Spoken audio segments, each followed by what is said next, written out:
রান্নাঘরের চা করা থেকেই আজকের দিনটা শুরু করলাম। তো সকাল সকাল ঘুম থেকে উঠে কিন্তু আগে আমি চা বসিয়ে দিয়েছি।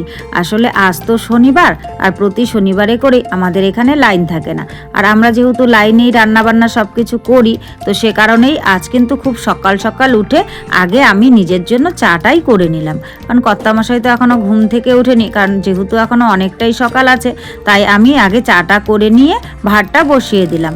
ভাতটা হতে হতে এখন কিন্তু আমি চাটা খেয়ে নেব। আর আমি যখন ঘুম থেকে উঠেছিলাম, বাইরে চারিদিকটা প্রায় অন্ধকারাচ্ছন্নই ছিল, সে কারণে আর দরজা জানলা কোনো কিছু খুলিনি, আর অন্য কোনো কাজকর্মও করিনি। কেন বলো তো? কারণ গত শনিবারে তোমরা তো দেখেইছিলে যে সকালবেলায় চাটা পর্যন্ত খেতে পারিনি, লাইন চলে গেছিলো। তাই ভাবছি যে আজকে বাদ বাকি কাজকর্ম সব পরে করব, আগে আমি রান্না বান্নাটা সেরে চাটা খেয়ে তারপরেই বাদ বাকি কাজকর্ম করব। সে কারণেই আগেই ঘুম থেকে উঠেই আমি চাটা করে নিয়েছিলাম। তো চাটা করে ভাতটা বসিয়ে দিয়ে এখন দেখো বিছানায় বসেই চা খাচ্ছি, কারণ বাইরে সেরকমভাবে এখনও পরিষ্কার হয়নি, দেখা যায় না, সে কারণেই। তো যাই হোক, সারাদিন ধরে তো এই ভিডিওর মাধ্যমে তোমাদের সঙ্গে অনেক গল্প হবে, কথা হবে। চলো আগে নিজের পরিচয়টা দিয়ে নিই। শুভ সকাল আমার প্রিয় বন্ধুরা, সকলে কেমন আছো?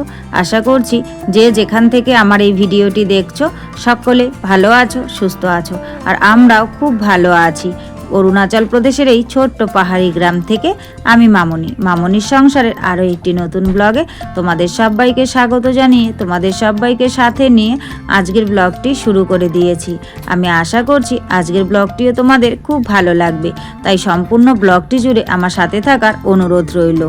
আজ হলো শনিবারের সকাল, ঘড়ির কাঁটায় বেলা বেজেছিল সকাল 5টা, আর সকাল 5টা থেকেই আমি তোমাদের সবাইকে সাথে নিয়ে আজকের ব্লগটি শুরু করে দিয়েছি।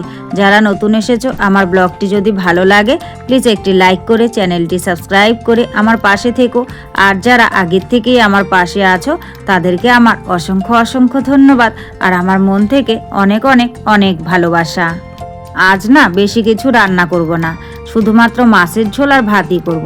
কাল রাত্রিরে কর্তামশাই মাছ এনেছিল, রাত্রিরে বলছি কেন, সন্ধ্যের দিকে আর কি বাজারে গেছিল, তো কাল তো ওখানে খিচুড়ি খাওয়া দাওয়া হয়েছে, তো সে কারণেই মাছগুলো ভেজে রেখে দিয়েছিলাম। আর আজ সকাল সকাল উঠে আগে চা করে খেয়ে ভাতটা বানিয়ে নিয়েছি, তারপর ফুলকপি দিয়ে মাছের ঝোলটা করছি।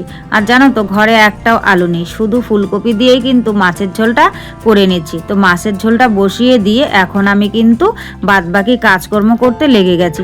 আসলে সকালবেলায় উঠে ঘরদোরগুলো না আজকে আর ঝাড় দিইনি, আগে ওই কাজগুলোই করেছি, কারণ ঝাড়ফাড় দিতে গেলে সময় লেগে যাবে, দেরি হয়ে যাবে, সে কারণে ভাবছি যে না, রান্না হতে হতে এই কাজকর্মগুলো সেরে নেব। তাই কিন্তু আমি ওইদিকে ঝোলটা বসিয়ে দিয়েছি। এখন ঝোলটা জাল হতে হতে ঘরগুলো সুন্দর করে ঝাড়ু দিয়ে নিলাম, তারপর সামনাটা ঝাড়ু দিয়ে নিলাম। আর এদিকে ঝাড়ু দিতে দিতে দেখো মেয়ে কিন্তু ঘুম থেকে উঠে গেছে, আর ঘুম থেকে উঠে ও বায়না করছে কোলে উঠবে, তাই ঝাড়ুটা রেখে ওকে একটুখানি কোলে নিয়ে নিলাম। কিছুক্ষণ ওকে কোলে রেখে তারপর মুখ টুক ধুয়ে দিব। এখন কিন্তু 7টা বেজে গেছে জানো তো, আর আজ 7টা বেজে গেছে, এখনও লাইন যায়নি, তবে বেশিক্ষণ থাকবে না, লাইন কিন্তু চলে যাবে। তো যাই হোক, মেয়েকে একটু ঘুরিয়ে টুরিয়ে নিয়ে তারপর খাইয়ে দাইয়ে স্কুলে পাঠিয়ে দিয়েছি। ওর তো স্কুল খোলা, আর কর্তামশাইও খেয়ে দিয়ে বেরিয়ে গেছে। আর কাল খিচুড়ি খাওয়া হয়েছিল, বেশ খানিকটা খিচুড়ি ছিল, এখানে সুন্দর করে ঢাকা দিয়ে রাখা ছিল, যে যে সকালবেলায় আসবে খেয়ে নেবে। তো আমারও মনে হলো সকালবেলায় কোনো কিছু আর মাছ টাছ খাবো না, যেহেতু পুজো করতে হবে, তো বাটিতে করে সামান্য পরিমাণ খিচুড়ি নিয়ে নিলাম। খিচুড়ি নিয়ে এখন এই দিকে হচ্ছে দাঁড়িয়ে দাঁড়িয়ে আমি খাচ্ছি। আর খিচুড়ি যখন নিচ্ছিলাম তখনই কর্তামশাই আবার ঘরে ফিরে এসেছে, আসলে ল্যাট্রিনে যাবে হয়তো, সে কারণে। তো এসে উনি ঘরে গেছে, আর ওইদিকে দেখো ওই যে বারান্দায় গামছা দিয়ে হাত পা মুছছে, আর আমার সঙ্গে আর কি কথা বলছে অন্য একটা বিষয়। তো আমাকে আবার বলছে যে তুমি না পুজো দেবে, তাহলে খিচুড়ি খাচ্ছ যে? তো আমি বললাম এটা তো ঠাকুরের প্রসাদ, কোনো ব্যাপার না, আর আমি তো নির্জলা উপবাস সাধারণত থাকিও না, আর সকালবেলায় তো চা খেয়েই নিয়েছি, চা বিস্কিট, তো এটা তো নিরামিষই, মাছ টাছ তো আর খাচ্ছি না, তো এটা হচ্ছে খেয়ে তারপর পুজোটা দেব। তো যাই হোক, খিচুড়ি টিচুড়ি খেয়ে একদম চলে এলাম। আবারও তো অনেক কাজকর্ম আছে, তাই না? সংসারের তো অনেক কাজকর্ম থাকে, সব কিছুকে শেয়ার করা সম্ভব হয় না। তো কাল কিন্তু এই কম্বলগুলোকে মেলে দিতে পারিনি, আজ এই কম্বলগুলোকে মেলে দিয়ে এলাম। মেলে টেলে দিয়ে একদম কিন্তু আমি মানে যা আর কাজকর্ম ছিল ঘরটা সামান্য, যেহেতু জল নেই আর বেশ কয়েকদিন থেকে জল নেই বলে কাচাকুচিও হচ্ছে না, মোছামুছিও তেমন একটা হচ্ছে না, তবে শুধুমাত্র ন্যাকড়াটা ভিজিয়ে চেপে ঘরগুলোকে একটুখানি মুছে নিয়েছি। আসলে কেমন লাগে, বালি বালি হয় তো সে কারণে। তারপর একদম স্নান টান সেরে কিন্তু চলে এলাম মন্দিরে। ওই কাল পুজো হয়েছে, মন্দিরটা একদম যা ইচ্ছে তাই অবস্থা হয়ে আছে। আর পুজোর পরের দিন তো মন্দিরের অবস্থা একদম নাজেহাল হয়েই থাকে। তো যে কাকা পুজো দেয় সে তো পুজো দিতে আসবেই, বললাম উনি বয়স্ক মানুষ, প্রতিদিনই তো সবার আগে পরিষ্কার পরিচ্ছন্ন করে পুজো দেয়।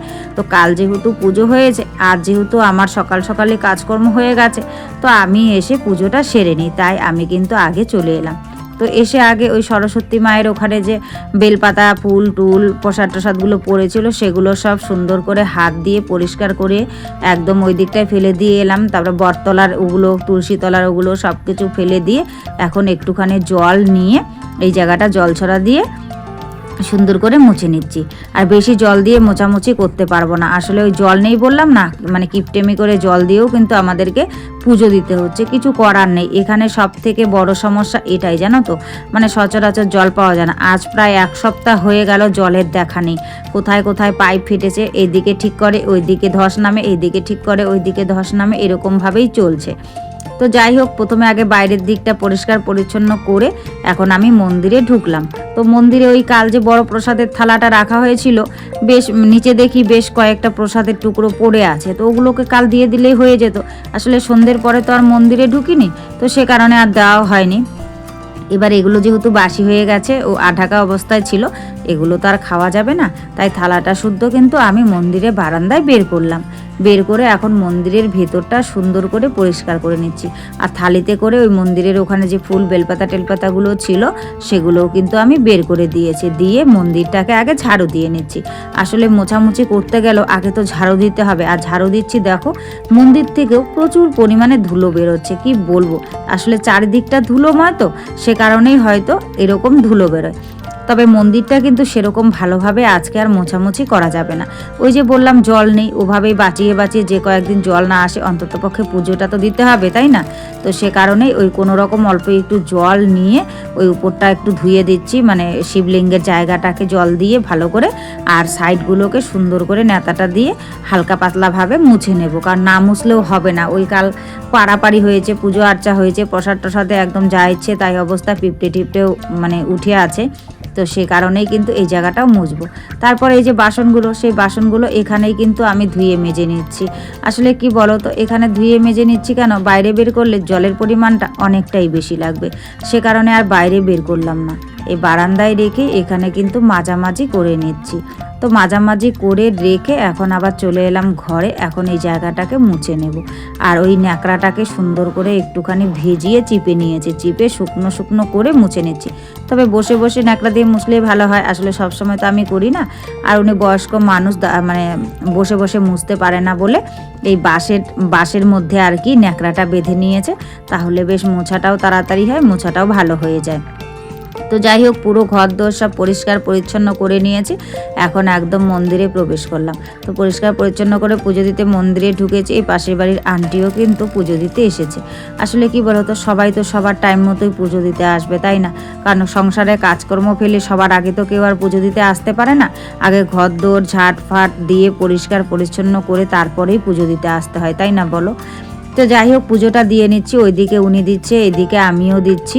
তো দুজনে মিলেমিশে পুজো দিয়ে নিচ্ছি। আর আজকে যে আমি ফলগুলো দিয়েছি, আজ না ফলগুলোকে আর কেটে দিইনি, কারণ এমনিতেও তো ভোলে বাবাকে গোটা ফলে দিতে হয়, তো গোটাই দিয়ে দিলাম। যখন সবাইকে প্রসাদ দেবো তখন কেটে কেটে দিলেই হবে, সে কারণেই কিন্তু গোটা ফলগুলো দিয়ে আমি সুন্দর করে পুজো দিয়ে দিচ্ছি। আর এইদিকে ওই আন্টিও পুজো দিয়ে দিচ্ছে। আর জানো তো, আমাদের জলের জন্য এতটাই অসুবিধে হয়েছে, কি বলবো। দেখো চারিদিকটা ভালো করে মুছতে পারলাম না, আর মুছেও বা কি হবে, মন্দিরে ওই কালার করা হচ্ছে, কাজকর্ম চলছে চারিদিক, দেখে তোমরা বুঝতেই পারছো যে কীরকম অবস্থা হয়ে আছে। এগুলোকে পরিষ্কার করলেও পরিষ্কার থাকবে না, কারণ আরও তো অনেক কাজ বাকি আছে। কাজ সম্পূর্ণ হয়ে গেলে তারপরে কিন্তু মন্দির সুন্দর করে পরিষ্কার পরিচ্ছন্ন করতে হবে। আর তার আগে পরিষ্কার পরিচ্ছন্ন করলে করলে পরেও কিন্তু আর সেরকম পরিষ্কার পরিচ্ছন্ন থাকবে না। সে কারণেই আর করা হচ্ছে না, কোনো রকম করে যতটুকু প্রয়োজন ততটুকু করেই দেওয়া হচ্ছে। তো যাই হোক বন্ধুরা, আজ কিন্তু আমি এ পর্যন্তই ভিডিও শ্যুট করেছি। তো সব মিলিয়ে আজকের ব্লগটি তোমাদের কেমন লেগেছে অবশ্যই কিন্তু তোমরা কমেন্ট করে জানাতে ভুলো না। আর আজকের ব্লগে যদি কিছু ভালো লাগে তাহলে প্লিজ একটা লাইক করো, কমেন্ট করো, শেয়ার করো, আর আমার চ্যানেলটিকে সাবস্ক্রাইব করে এভাবেই আমার পাশে থেকো। সকলে ভালো থেকো, সুস্থ থেকো, তোমাদের পরিবারের সকলকে নিয়ে ভালো থেকো। তোমাদের সঙ্গে দেখা হচ্ছে পরবর্তী কোনো ভিডিওতে নতুন কোনো ব্লগের সাথে। ততক্ষণের জন্য সবাইকে টাটা বলি।